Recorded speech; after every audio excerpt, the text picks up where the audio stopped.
And here's what the winds and rain left behind. This is video, a crew shot of a large tree that fell down on Webb Street in Anderson County. You can see just totally uprooted there.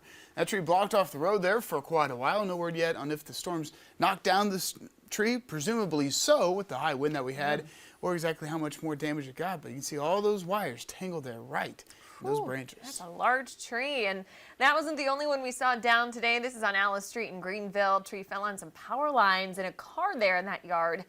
Duke Energy was on scene for quite some time to try to fix the power lines. We know some people were without power too this afternoon, but things have gotten a little bit better, thankfully.